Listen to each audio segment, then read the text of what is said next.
Hello, welcome to the program. I'm Gigi Kopelak, and my guest today is an artist from the 21st century. Well, of course, we're in the 21st century, but he is especially because he recycles.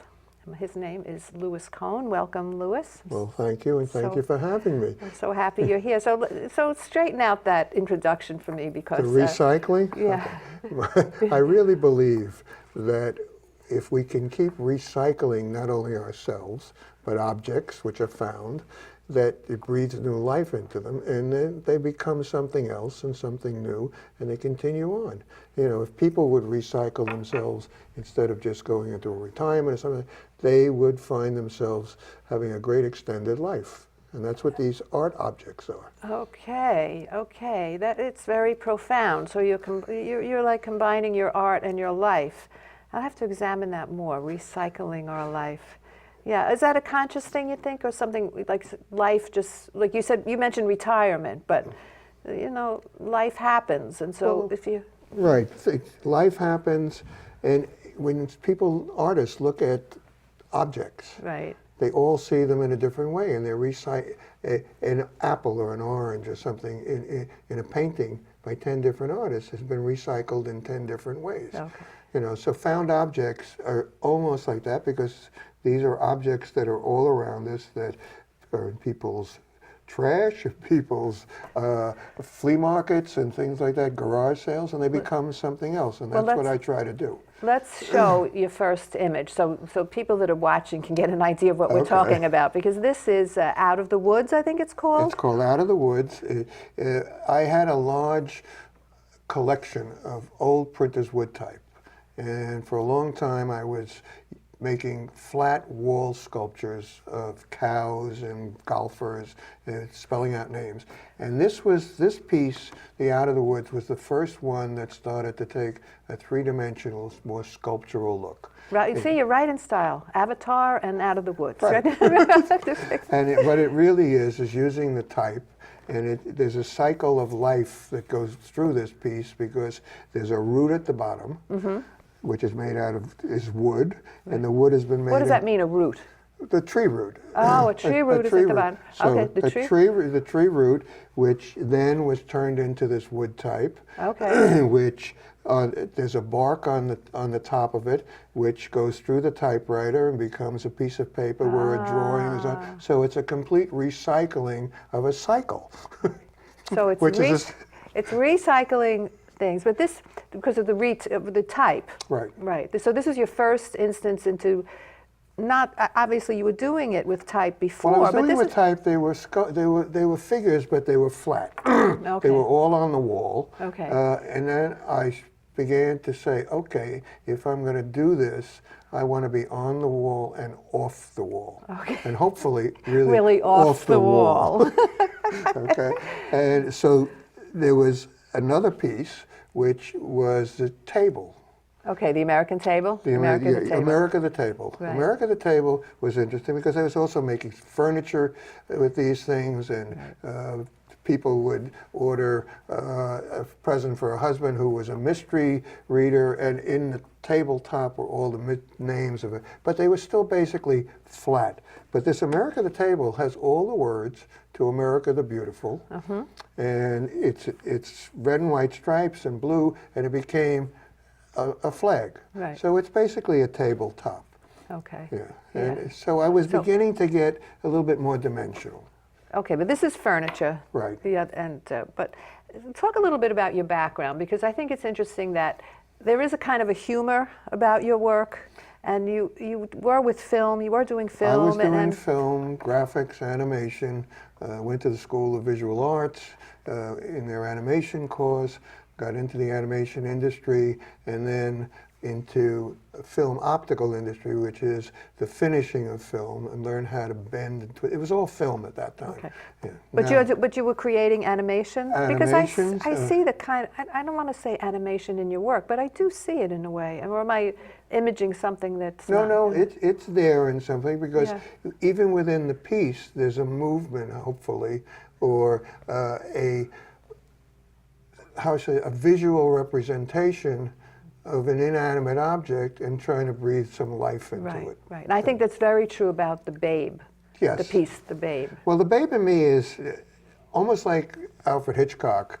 In a couple of my pieces, I've been putting myself in it. So the name of this piece is The Babe in Me in 3D. And basically, if you look at a close-up of the piece, the picture in there is me pitching to Babe Ruth. Okay, that's a fantasy, So- right? right. And the 3D basically is that these characters are all standing up, and without glasses, you can put your nose against the piece, and you can look in 3D. Yeah. But is there glass in front of it? Or there's it's just nothing. It's just it was actually. We'll talk about found objects for a second. Okay. I'm driving in the car, and there was somebody put a cabinet out, which had drawers in it. And the drawers looked terrific, and they had separations. They may have used it as tools. So the top of this piece is actually one of those drawers. Okay. There were a couple of other pieces that I've used. I actually made it a series of pieces, which the drawers became part of it. You know, it's like the frame pieces that assemblage artists use. You know, so I use that as the assemblage. That's what the So top of it. assemblage is basically a 3D grouping of objects, Yes. is what you say And assemblage. and found object. Versus collage, which is a two-dimensional. Right. Well, collage can be three-dimensional too, because you can have you can move things forward and back. You know, it's layers, but these are. Well, I thought that was a 3D. montage. Well, it could be. It could be. So many fancy words, right? All French. Right. So you mentioned an interesting thing, though. You said you were driving along and you saw this piece. Right. So does that give you the idea? You see something and you get the idea from it, or you have the idea and then, whoa, I'm lucky I see the piece that would fit into it? Well, sometimes that's true, and there's a piece that we'll see later on that I will tell you exactly that when I saw the piece, that was the objects, that was it. But in this particular case, the drawers I knew I was going to make some objects for. But yes, found objects, that's it. It doesn't always come first. The idea, you look at a piece or you look at a bunch of objects and you say, okay, this should be this, this, and this. And then it starts to evolve. So there's a little bit of an idea and the other. And hopefully they come together at some point and then become reality. Right. But I've been to your studio, which is filled to the brim with all kinds of things. I mean, people knock on your door and they say, "Here, right, I have something for you." Can you make something? Right. Yeah. Well, you know, I'd started out by having this storehouse of printer's wood type. Right. And literally, I mean, literally. like Well, my hundreds. father-in-law was a printer, and he had a supplier that supplied. And they don't use them anymore. They don't use it, and this man was getting older, and he said, "Do you want to buy this stuff?" So I bought cases and cases of it.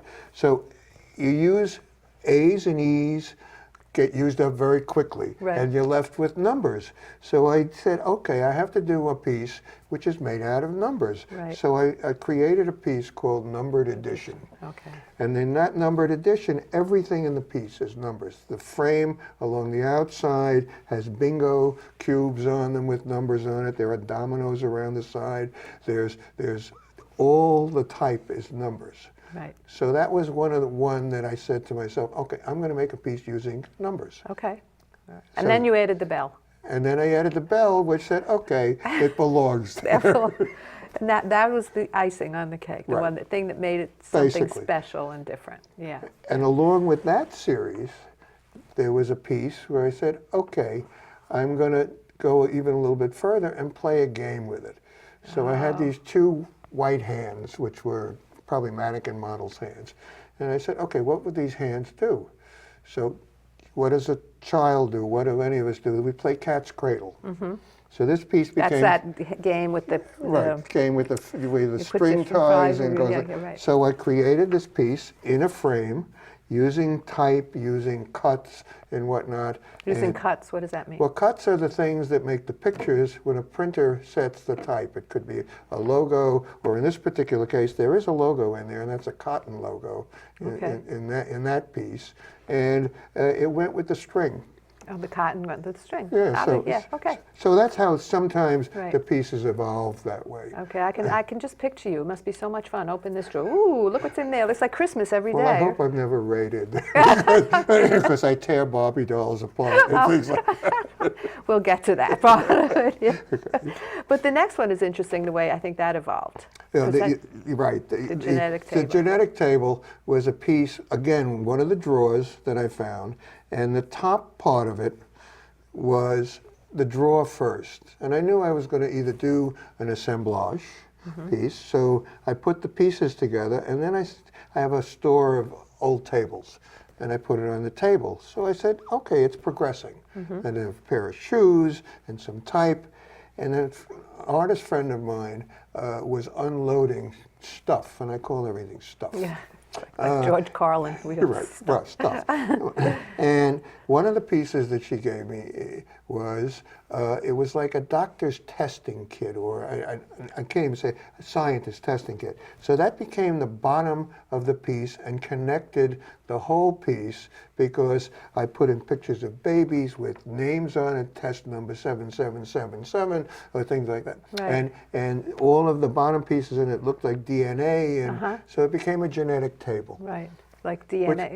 Which DNA was table. basically also a visual pun at the same time, which I like to do. Yes, And I then- obviously your names, your titles, and what you're working on, they are visual puns. Right. Yeah, no, I think so, that's great. So as the piece takes shape, you know, going back to the numbered edition or the Babe and Me in 3D, you know, the naming becomes part of the whole creative process, and that's an after fact. Right. So it But works out. yeah, it is. The name is always an after fact, isn't Right. it? And I always find I'm changing the names of things. Do you find that? Do you Well, change the you name? change the name a couple of times as a piece is evolving or Yeah. a painting's evolving, Right, you right. know, and then it becomes either number XXXXX or no numbered piece, or you know. So it became that. Then one day, I'm driving in the car, Right. and on the side of the road, somebody put out these two chairs. One was a rocker, and one was just a flat chair. And they were just sitting there by the side of the road. I stopped my car, and I get out, and I put them in, and I knew exactly at that point that I was going to use these two When chairs. you saw the two When chairs. I saw them, I said, this is perfect. This is a couple that's sitting. And as the piece evolved, and it became American Gothic, Right. Remains of the Day. Okay, let's define American Gothic, because that's Grant Wood. Grant Wood. where the woman that's standing there with the pitchfork with the man, her father. It's really her father standing next to her, right? And they have, and behind them is the house. Yeah. Okay, so that's the American Gothic. That's the image. American Gothic, but They're farmers. They're farmers, so they're off having their picture painted by Grant Wood, okay, in front of the farmhouse. And what that's left are these two chairs. Okay. And in the chair seats, which were the stuffing was coming, I put seed packets. All right. So So there was holes in the chairs? Well, yeah, they were holes. Okay. You know, where the seat would fit into. It was like a wicker seat, supposed to be a wicker? No, they were very nice wood. The wood was beautiful. See, and I like working with wood. Wood Yeah, is good. yeah. So in the seats, I put cornrows for the man and seed packets. So for you the mean, woman. what do you mean cornrows? Actual, I actually took images of corn seed packets. oh, okay. And you know that you buy when you buy seeds, they have the picture of the flowers on them or the vegetable. Oh, okay, right. And in his chair, They were all corn seeds. with his red handkerchief and his bottle of soda, he was caught in the middle of sitting and relaxing. You think he drank soda, that guy? with Well, the he friend? had soda pop. In your image, he drank Right. soda, yeah. And meanwhile, in her seat, she had all the vegetables Okay. and the seed packets, and her knitting was there and everything. So this is what they left to go. So do it again, American Gothic, what's the last part? Remains of the Day. Remains of the Day, which is a book. Well, it's also a book, but the pun here was, yeah, this is the remains of their day while they're off Oh, having I got their it. The picture remains of painted. their day having Yeah, a picture. yeah. So, yeah. So- I wanted to say something about Go ahead. titles when we were talking about the titles. I have a funny story about that because I sold a painting. The gallery director called me up and she said, "Oh, I just sold one of your Hudson River paintings." And I said, it was a Scotland. She said, it would look like the Hudson to me. Right. Well, that's Yeah. So I wonder how much title, but in your case, titles I think are really important. well for into the- artists too. I mean, it means something to them. It may not mean something to everybody else. And then you look at a painting and you say, "Oh, yeah, you know, Well, that but fits." no, that's interesting because I think for me, if the viewer sees something different in the work, I don't want the title to get involved with it. I think that's why a lot of artists call their work untitled. Yeah. But I think for you, that title is part of it. Well, it wraps the whole piece around in many Yeah. cases. Not every case, but in most cases. But do you find ever that a viewer will say, I see something totally different than that? Oh, sure. Oh, you do have that? Yeah. I mean, it's almost that sometimes you feel that an artist has to be standing next to the piece and talking. Now, Yeah. my wife did a whole set of collage paintings, but she put text next to them, which was the description of if it was a family thing or something like that. So there was a history that went with it. So sometimes the piece has to be explained. I guess. You know, it's an interesting thing. Can we just mention your Sure. wife is Marilyn Cohen, and she was a fabulous artist. Absolutely. And is her work still traveling Her around? work is still traveling around. There are retrospectives. I mean, one of her pieces is in the Library of Congress. Yeah. So, you know, she was well noted. You Yeah. know, and it was. And she we was had- an inspiration to you. And a Well, lot she of was like a muse while I was Yeah. there. You know, she would look at pieces and say that. And we had a funny thing because her studio was upstairs, mine was down in the basement. So we had an upstairs, downstairs Your situation decoration, yeah. also. But- And I like sometimes when I look at some of these things, they become odes to. You know, like honoring somebody, and Okay. so there was a piece in my mother-in-law's house, which was an Asian cabinet, and that piece I looked at, and I had an old Chinese checker board, and I said, I'm going to do a piece honoring Busby Berkeley, from the early Hollywood movies with the kaleidoscopes and everything. So, but how did we get from your mother-in-law's Chinese cabinet to Buster? Oh, Well, okay, I'll tell you. we're gonna, okay. Okay, because the cabinet, the Chinese cabinet, I looked at it and said, if I rearranged the cabinet, it originally had doors on it. Was she that getting rid of this cabinet? Yeah, she was. We were clearing out a house and Oh, everything, okay, okay. and I said, I have to have that cabinet. Okay. I mean, it'll go with the rest of the stuff. Okay.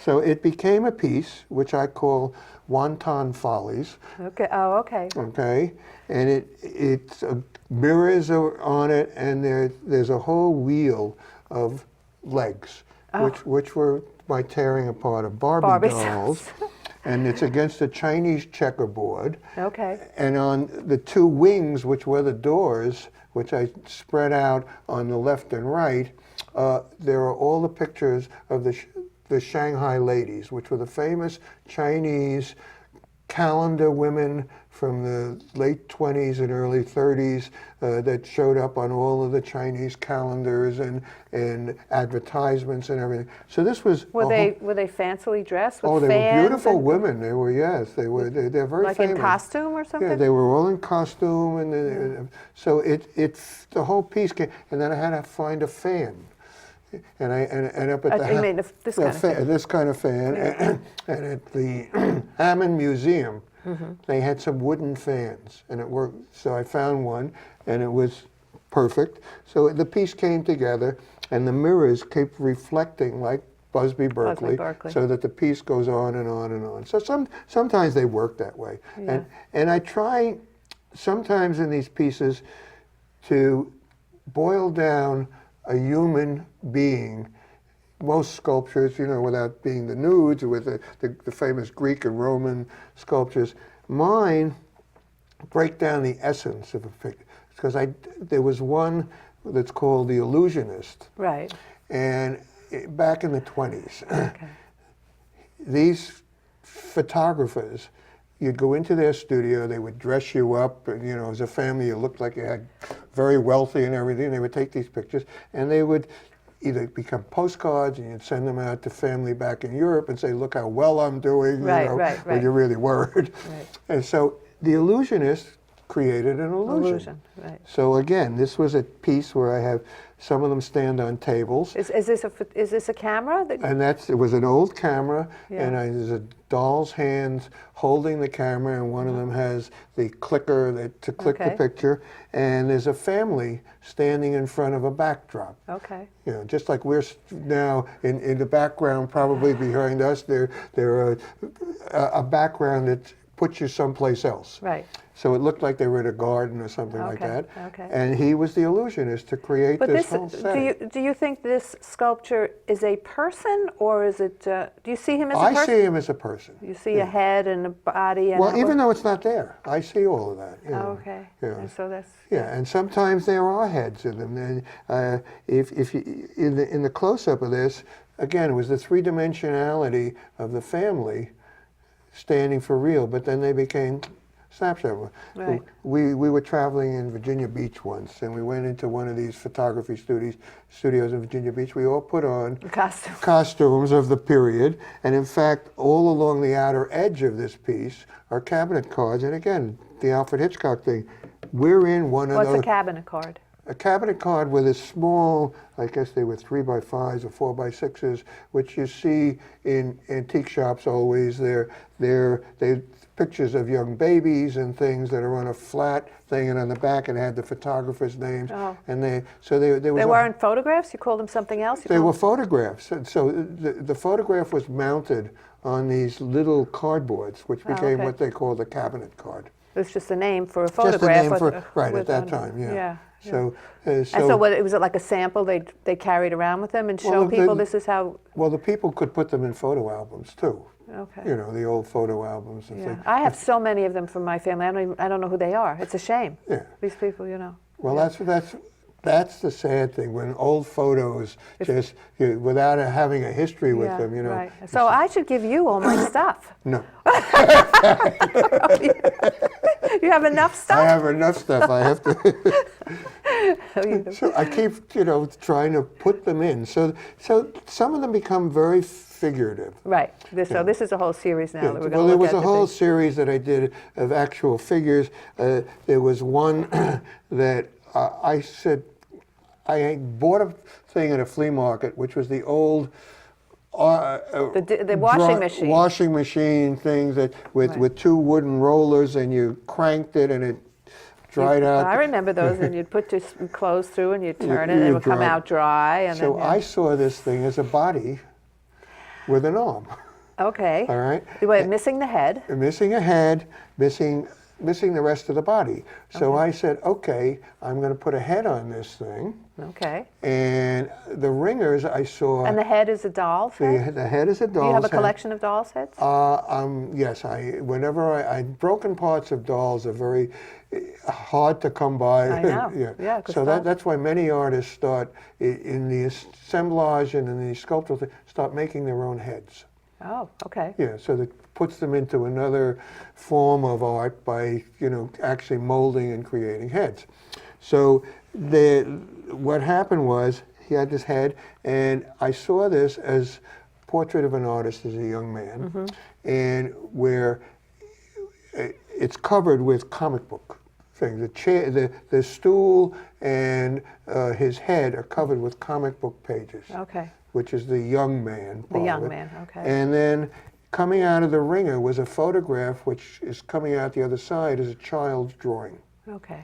So this is the artist. And he's sitting up on a high stool, and there's a pair of old wooden shoes on there, as if that's the rest of it. So he became a figure. Right. Which, Carrie, you're going, sorry. No, that's okay. I was thinking about, I remember once you were in a show and you had one of these images or something coming out of something, and kids were writing on it. Oh, it became an interactive piece. Is this the one? It was at Westport, at the Westport Artists Association, and the piece was there. There was a couple of crayons on it. The kid picked off one of the crayons, and he started to draw in the picture. So it became an interactive piece. You kept it. I kept it. I kept it that way. Yeah, that's great. Which then led me to a whole series of these figure things. Yeah. And then I had an old suitcase and a mirror piece, and again, not a head, but there was a globe, an old wooden globe that when you spin it, it was a head. Right. So I made a piece called The Road Warrior. Right. And that piece was this man this road warrior who's traveled all over the world. The suitcase is covered with antique maps. There are 2 ceiling fan things which became his legs. With ceiling fan, the with paddles, the blades of the fan, you know. become his legs. So everything becomes something else. Right, right. And he's got something in his hand. What is well, that? the thing in his hand is a staff that he carried, or his warrior's thing. Like a walking stick or right, something. and Okay. on top of it, there are 4 drapery rod things, which are east, west, north, south. So did you use the letters? Yeah, I did, which okay. were again from something else. I don't know Right. if they were from a Scrabble board or something. You know, so everything has another purpose. And is this life size? Is this because the suitcase is big? Well, the suitcase, he stands about, I guess, about 3-4 feet. Oh, okay. He stands about this kind of high off the floor. Okay. You know, and he travels. I got to put him in a carton and take him to places where he travels, so it's much easier. And so what you're doing now, though, is a little different. Your latest work, you're incorporating. Well, again, I'm going around in a circle. You're recycling yourself again. Well, I'm recycling myself because I saw years ago the computer as a video tool before it was a video tool. So now it's catching up. It certainly is. So part of the teaching I was doing was teaching animation students how to finish in video. You were teaching at the School of Visual Arts, the one you graduated from, right? So now I'm trying to incorporate video into my sculptures. Okay. And this walk-in was one of the first combination pieces where it was an ode to Muybridge, Edward Muybridge. And Muybridge was, let's say a little bit about him, because he was a really interesting character. Okay. He was the first one. He was a bet, wasn't it? Well, there was a bet over in England. This is about 1899 into turning into maybe 1901, somewhere around there. A bunch of rich Englishmen made a bet that when a horse runs, that one group said, legs never leave the ground. The other group said, yes, they do. So Muybridge was a photographer, and he set up a thing where he put 24 cameras in a row and had a trip switch and let the horse run past them. And the cameras went click, click, click, click, click, click, click, click. And sure enough, there was a part where all 4 legs were off the ground. And then he started. And that's like the beginning of movies almost, because. Well, basically, yes. Yeah.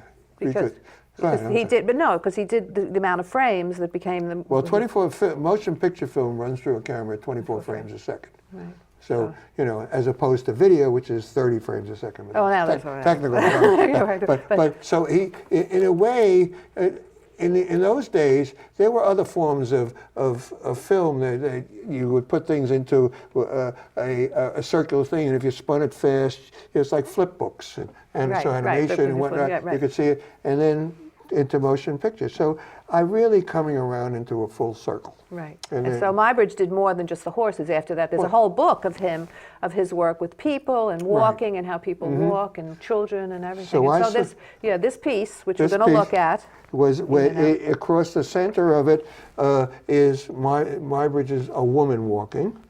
On the bottom are Barbie dolls, which I put into a walking form, and near the top of it there are 3 video screens where this woman who's in the middle is walking. Right. So we'll just look at it for 1 second here, because it's just going to take, I think, 10 seconds. Okay. Great. Okay. And so that was great, Lou. Thank you so much. You know, we're ending on your beginning of something new. And I really appreciate you coming here. This was so interesting. It went so fast. Thank you so much. I wish you lots of luck. Well, thank you for having me, and it was a real pleasure that I could just vent. And thank you for watching.